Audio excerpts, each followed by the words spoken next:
I dalje mi se više sviđa ovaj kostim.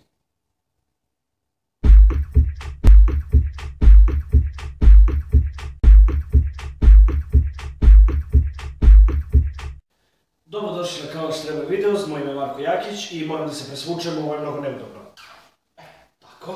Druga sezona Daredevila je konačno stigla i sa sobom donela Punishera, Elektru, The Hand i još po koje iznenađenje. Pokušat ću u što manje meri da spojlujem drugu sezonu, ali zato imajte na umu da će biti dosta spoilera za prvu sezonu, počevši od ovog trenutka. Nakon što je Wilson Fisk završio u zatvoru na kraju prve sezone, na ulicama je naizgled mirno i Daredevil nema mnogo posla. Međutim, on nije bio jedina pretnja i novi lik dolazi da se obračuna sa ostalima i njegovo ime je Frank Castle, a.k.a. Punisher. Dugo se čekalo na Daredevil Punisher sukob, dok dolazi jer je Punisher takav lik da on svoje pretnje eliminiše permanentno, s čime se Daredevil ne slaže. U jednom trenutku, on je spoiler jer je ovo bilo i u traileru, Punisher kaže Daredevilu, ti ih oboriš i oni ustanu, ja ih oborim i oni ostanu na zemlji. I to te natera da se zapitaš, je li to zaista tako? Da li su tako drastične mere zaista potrebne i da li je Punisher neophodan? I to je ono što mi se najviše svidelo kod ove sezone. Cela sezona istražuje to pitanje, da li Daredevil uopšte pravi razliku? Da li to uopšte ima ikakvog smisla ako su ljudi takvi kakvi jesu, ako je korupcija toliko velika kao što jeste?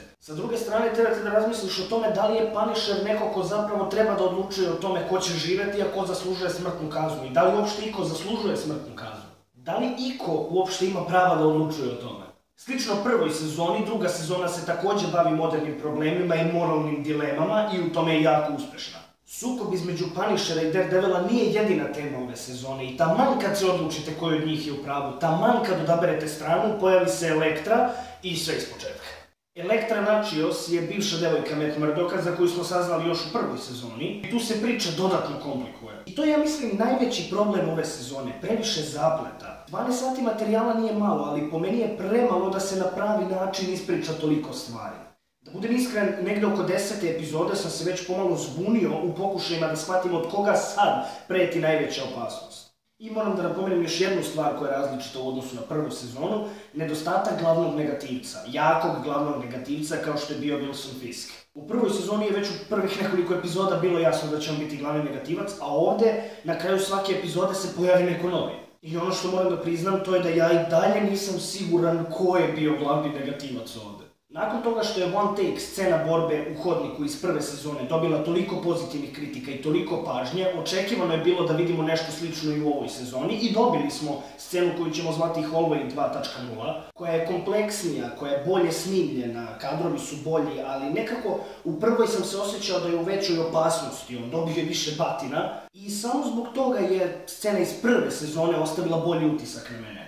Znači, kao što sam rekao, Hallway 2.0 bolje snimljena, bolje urađena, ali je Hallway scena iz prve sezone realističnija. Da slučajno ne dođe do nesporazuma i da neko ne pomisli da se meni druga sezona nije svidela, to apsolutno nije tačno. Jedini veći problem koji sam imao je to, kao što sam već napomenuo, previše zapleta, prosto mislim da bi bilo bolje da je nešto ostavljeno za treću sezonu, nismo sve morali da vidimo u ovoj. Ali što je tu je, nije mi preterano smetalo, samo ću morati još jednom bar da pogledam celu sezonu, da vidim šta sam propustio, što jedva čekam da uradim. Ova sezona ima više akcije, dok i dalje zadržava duh prve sezone. Gluma svih starih i novih članova je sjajna, pisanje je vrlo inteligentno, kadrovi su odlični, priča sama po sebi drži pažnju. Obradili su dosta tema koje su ostale otvorene nakon prve sezone i poboljšali su malo kostim, čemu sam se nadao. I sve u svemu vrlo zadovoljavajući nastavak priče. Da li ste vi stigli da pogledate drugu sezonu? Kako je vaše mišljenje? Da li ste zadovoljni Punisherom, Elektrom i svim ostalim što je donela ova sezona? Svoje odgovore ostavite u komentarima ispod, a ako sadrže spoilere, napomenite to na početku komentara. Ukoliko vam se svidelo ovo što ste videli, želeli biste da vidite više, kliknite na like, kliknite na dugme subscribe, podelite ovaj video sa svojim prijateljima, a mi se vidimo nakon Batman vs Superman Dawn of Justice premijere. Ćao!